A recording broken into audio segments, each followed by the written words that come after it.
The grand hall of Thornwood Manor glittered with gold that night, but Eloise Thornwood felt as if the walls themselves were closing in around her. She should not have been there. She had been told to stay in her room, stay out of sight, stay out of the way. But something had pulled her downstairs, a strange restlessness, a feeling she could not explain. Now she stood half-hidden behind a marble column, heart beating fast, watching a world that had never included her. Lady Rosalind, her older sister, shone under the chandelier like a jewel placed in a perfect frame. Her emerald gown shimmered. Her golden curls were brushed into soft waves. Every smile she gave was practiced, polished, perfect. People stared at her the way they stared at rare paintings, full of admiration, longing, and envy. Lord Thornwood smiled proudly beside her, like a merchant showing off the finest treasure in his shop. And tonight the buyer had arrived. Duke Alaric Ashford. When he entered the hall, a hush fell over the room. He walked with a quiet confidence, tall and composed. His dark hair touched with silver at the temples. His reputation followed him. One of the most powerful men in the region, a man of deep loss and deeper mystery, a man who refused every match thrown at him. Tonight he was here to consider a bride. Everyone knew who that bride was meant to be. Rosalind. The perfect daughter. The beautiful one. The one worth showing. Eloise lowered her eyes, hoping no one would notice her. Her gray dress was plain. Her hair was pulled back too tightly. Her shoes were worn. She wasn't meant to be part of this glittering evening. She was the sister no one saw, the quiet one, the forgotten one. Rosalind had lessons in dance, song, painting, and charm. Eloise had silence, books. A small corner of the house where she sketched things no one cared about. She had lived her whole life in the shadows, learning that being unseen was safer than being noticed. Her father's voice echoed in her mind. Do not embarrass us. Stay out of sight. Rosalind is the future of this family, not you. So why had Eloise come downstairs? She didn't know. But something inside her whispered that tonight something would change.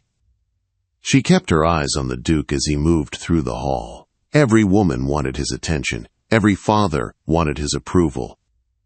Rosalind lifted her chin, prepared to shine. Lord Thornwood stepped forward eagerly. Your Grace, may I present my eldest daughter, Lady Rosalind? Rosalind curtsied with flawless grace. The room waited for the Duke to admire her, to smile, to speak. But he did none of those things. His gaze moved past her, past the crowd, past the bright lights, all the way to the far end of the room, to the shadowed column, to Eloise.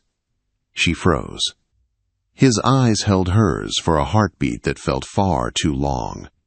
Then the Duke began to walk toward her. No one moved. No one breathed.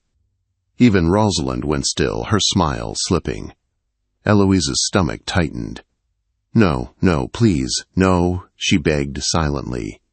She didn't want attention. Attention always hurt. But the Duke kept coming. When he reached her, he did not bow or smile or pretend anything. He simply looked at her, truly looked, as if he saw someone worth noticing. You must be Lady Eloise, he said softly. Her breath caught. She nodded, unable to speak. She had no idea how he knew her name. You were watching, he said. Quiet, thoughtful, not trying to impress. That is rare. Rare. She had never been called rare before. Only plain. Only unimportant. Before she could answer, her father appeared at the Duke's side, panic tightening every line of his face. Your Grace, Lord Thornwood said quickly. Surely you meant to speak with Rosalind. Eloise is simply, well, she should not be here. Eloise felt the familiar sting of shame crawl up her throat. She braced herself for the Duke to step away. But he didn't. Instead, he lifted a hand, stopping her father's words. With respect, Lord Thornwood, The Duke said calmly, "I would like a moment with Lady Eloise, alone, if she agrees." The hall gasped. Whispering broke out. Rosalind's face turned white, then red with humiliation. Eloise's father looked furious, but he forced a stiff bow. "As you wish, Your Grace." The Duke offered Eloise his arm. Her hand trembled as she accepted. She expected her father to pull her back, to shout, to do anything to stop this. But he didn't dare. They walked on to the terrace, leaving behind the noise, the music, the heavy air. The night was cool, the moon bright, and Eloise felt small beneath the wide sky. For a moment, neither spoke. Then the Duke said quietly, "I hope I have not caused trouble for you." She laughed softly, a sad, fragile sound. "My family is always troubled by me." He looked at her in a way no one ever had, not with pity, but with understanding. "I noticed your loneliness the moment I entered the hall. It looked familiar." She swallowed hard. No one ever noticed her feelings. No one ever cared enough to look. "Why me?" she whispered. "My sister is everything a duke could want." "Yes," he said gently. "Your sister is everything your parents shaped her to be, but I am not looking for a performance." His voice lowered, sincere and warm. "I am looking for someone real." Eloise felt something twist inside her, something painful, something hopeful. "I have felt invisible for so long," she admitted, her voice breaking. "Like I was a mistake my family did not know what to do with." "You are not a mistake," he said firmly. "You are simply unseen by people who refuse to look deeper." Her eyes filled with tears. He reached out, not to take her hand, but to offer it, allowing her the choice. She took it. The Duke smiled. "I would like to know you better, Lady Eloise, if you are willing." She opened her mouth to answer, but a sharp sound echoed from inside the hall. A crash. A shout. Gasps of alarm. Then Rosalind's voice, sharp with fury. "She did this! She stole him from me!" Eloise flinched. The Duke's jaw tightened. "We should return." But Eloise grabbed his sleeve, fear rising in her chest. "No," she whispered. "If we go back now, I don't know what they will do to me." The Duke studied her carefully. "Then stay here with me a little longer," he said. "No one will touch you while I am at your side." Eloise looked at him, really looked, and for the first time in her life she felt something grow inside her. Hope. But hope was dangerous in a house like hers. And as footsteps approached the terrace door, loud and angry, Eloise knew this night was far from over. Something had been set in motion. Something she could not stop. Something that could break her, or set her free forever. The terrace doors burst open. Lord Thornwood stepped out first, anger burning behind his eyes. Lady Thornwood followed, her lips pinched tight, her posture stiff with humiliation. Rosalind stood between them, trembling with rage, her gown glittering like shattered glass. Eloise instantly released the Duke's arm and stepped back, heart pounding, her breath turning thin. She knew that look on her father's face. She had seen it too many times. "This is unacceptable," Lord Thornwood hissed as he approached. "Eloise, what have you done?" Quote. Eloise opened her mouth to speak, but no sound came out. Her throat had closed. The Duke stepped in front of her, calm but unmovable. "Lord Thornwood," he said, "Lady Eloise has done nothing. I chose to speak with her. That is all." Rosalind let out a bitter laugh. "You chose her? You expect us to believe that? She must have said something, tricked you somehow." Eloise winced, feeling that familiar sting deep in her chest. The Duke turned his face toward Rosalind. His voice remained polite, but there was steel underneath. "Your sister did not trick me. I approached her because I wished to."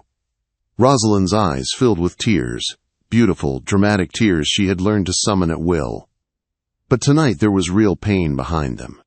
"Father," she cried, "do something!" Lord Thornwood tried to recover his dignity, but the humiliation was too deep, too public.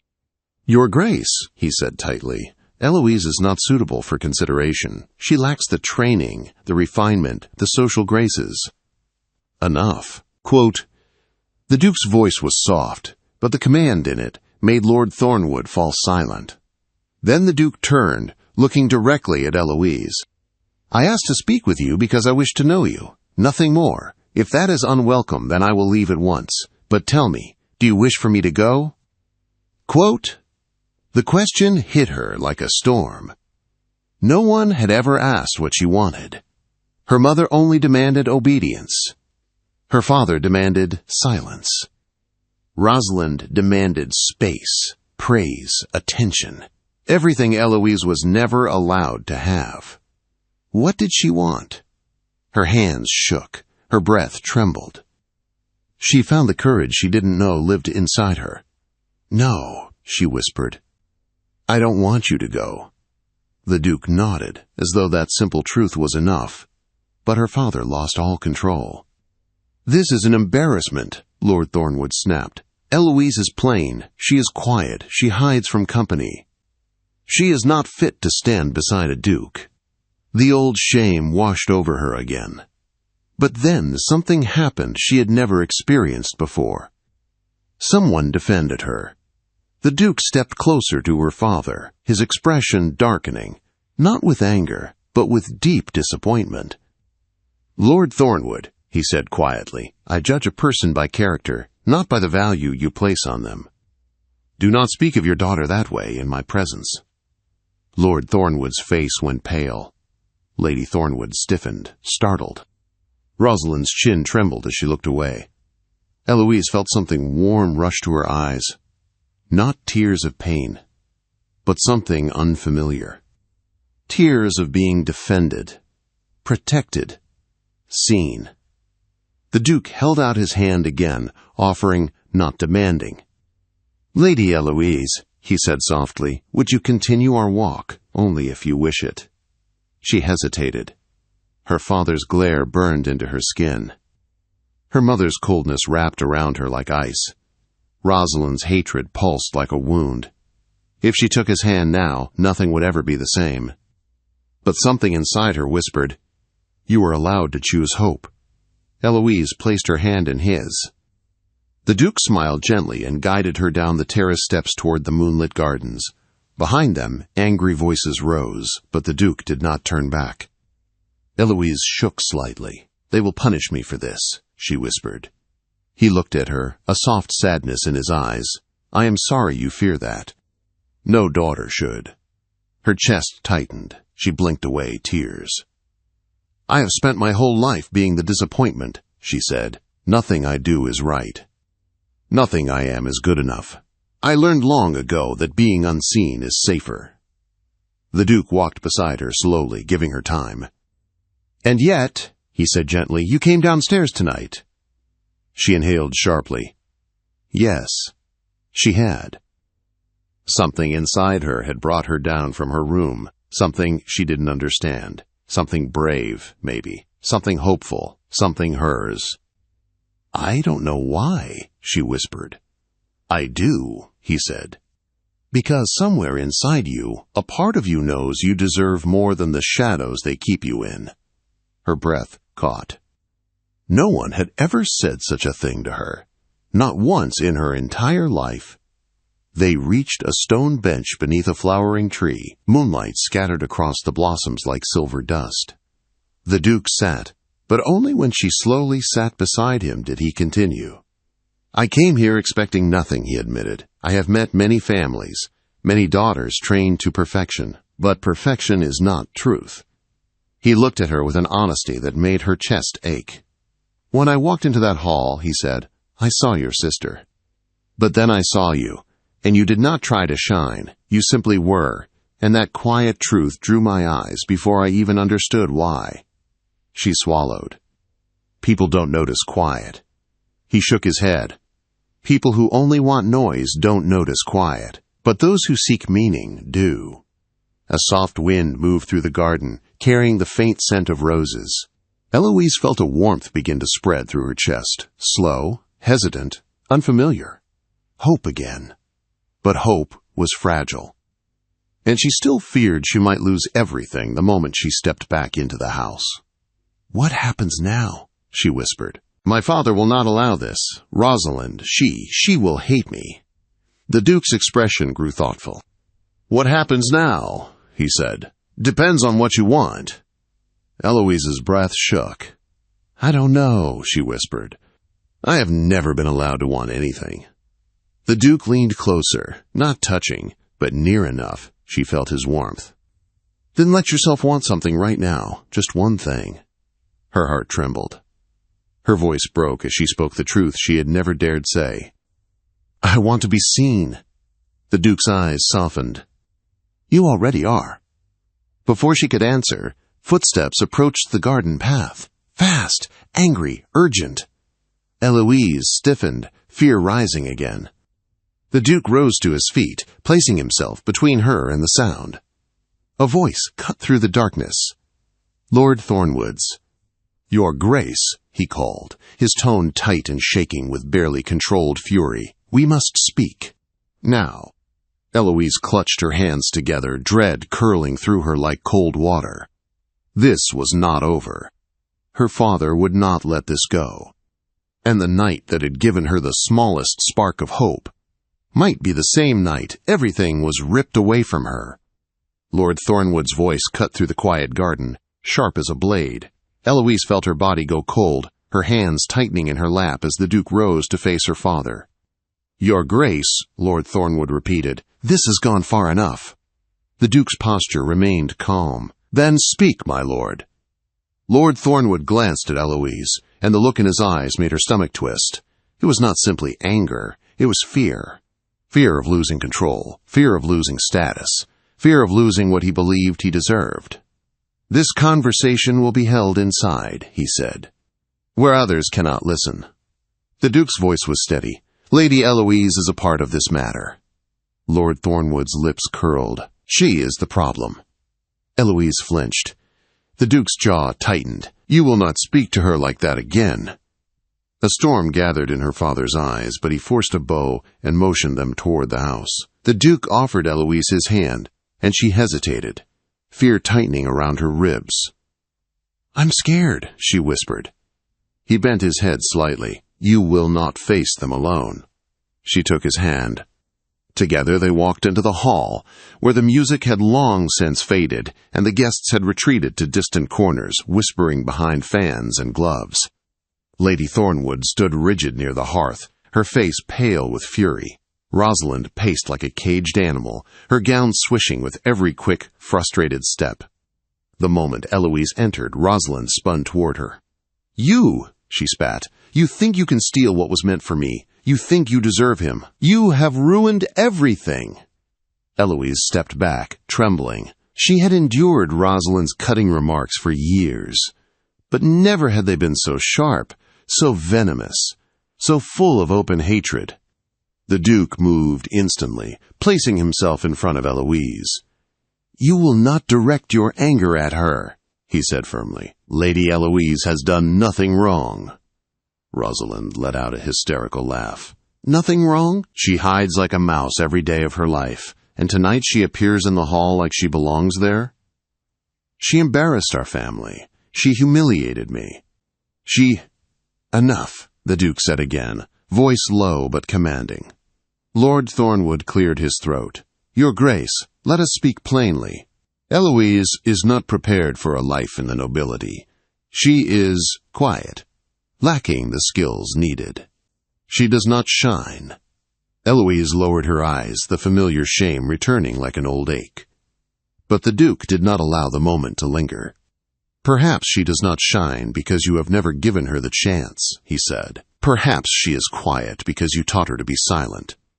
Lady Thornwood snapped. "You do not understand the burden she has been. She is nothing like Rosalind. She has no grace, no presence, no confidence. She ruins things simply by existing." Those words pierced Eloise like knives. Before she could step away, the Duke reached back and took her hand, firm, steady, grounding her. "I have heard enough," he said. "I will not stand in a house where cruelty toward one's own daughter is spoken so freely." Lord Thornwood stiffened. "Your Grace, surely you cannot be considering—" "I am considering Eloise," the Duke said.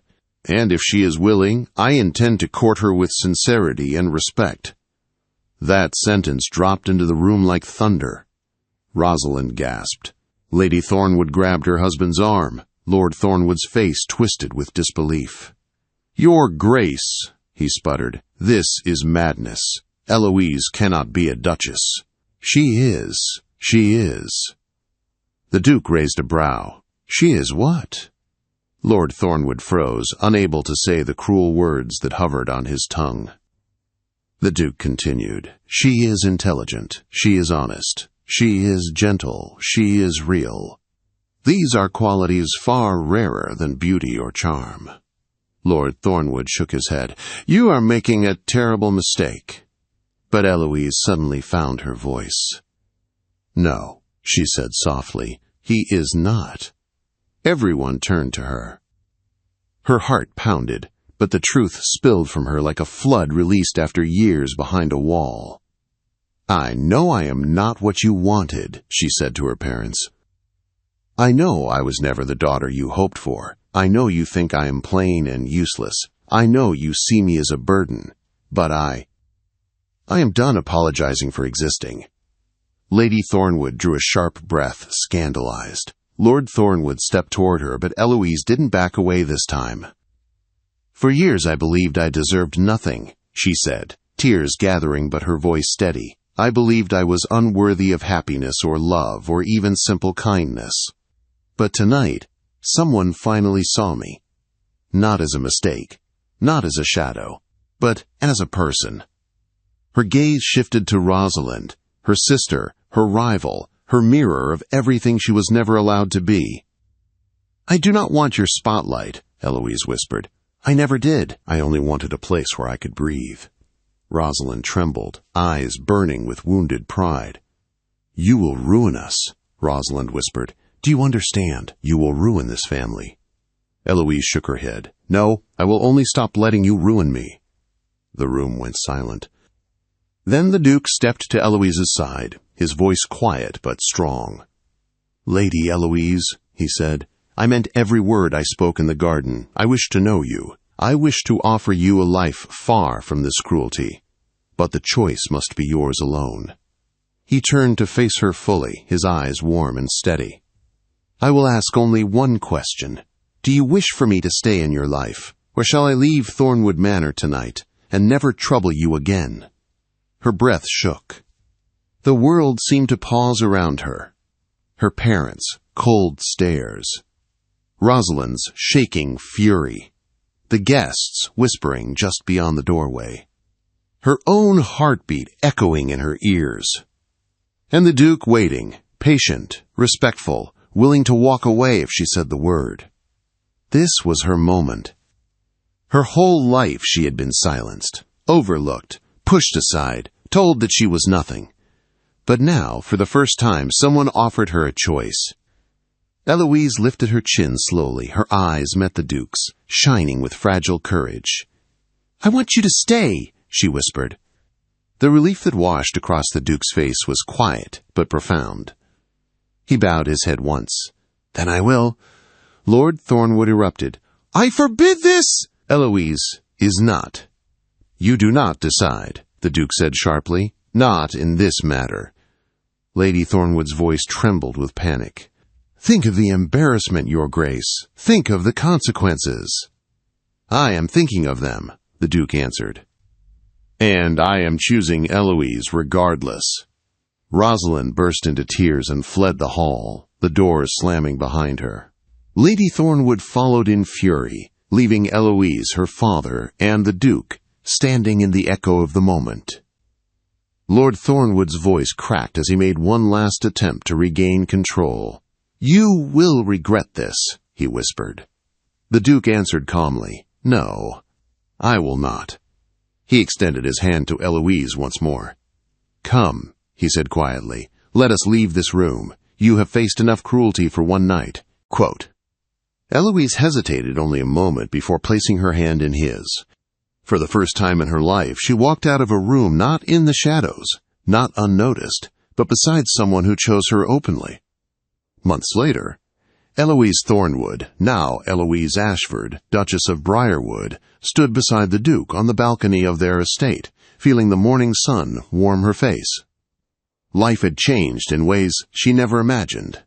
She discovered she had a talent for estate management, for teaching children, for mediating disputes, for organizing harvest fairs and helping farmers rebuild after storms.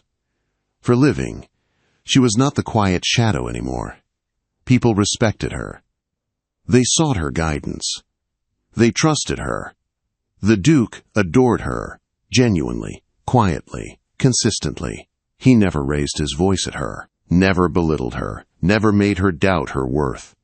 He told her often, "You were always meant to shine. Your family simply kept the light from you." And Eloise, slowly but surely, began to believe him. Rosalind never wrote. Her parents wrote once, demanding financial help. Eloise refused with grace. But Eloise did not hate them. She no longer needed their approval. She no longer chased what they withheld. She had built a life where she was more than enough. She looked at the Duke, who watched her with that warm, steady gaze she had learned to trust. "Do you ever regret choosing me?" she asked softly. His answer came instantly. "Never. Choosing you was the first decision in my life that felt completely right." Eloise smiled, heart full in a way she had once believed impossible. "I sometimes think," she whispered, "that being invisible was a blessing, because if anyone else had seen me first, I might never have been yours." The Duke chuckled softly and touched her cheek. "Nothing could have kept me from seeing you," he said. "Not then, not now, not ever."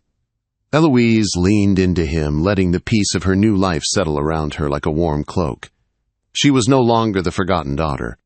She was the woman who had been seen, chosen, loved. The shadow who became a duchess. The quiet girl who learned to speak. The overlooked sister who built a life brighter than anyone expected. And for the first time in her life, Eloise Thornwood understood the truth. Being unseen by the wrong people had allowed her to be discovered by the right one. Her story had not been stolen by her sister, or her parents, or her past. Her story had only just begun.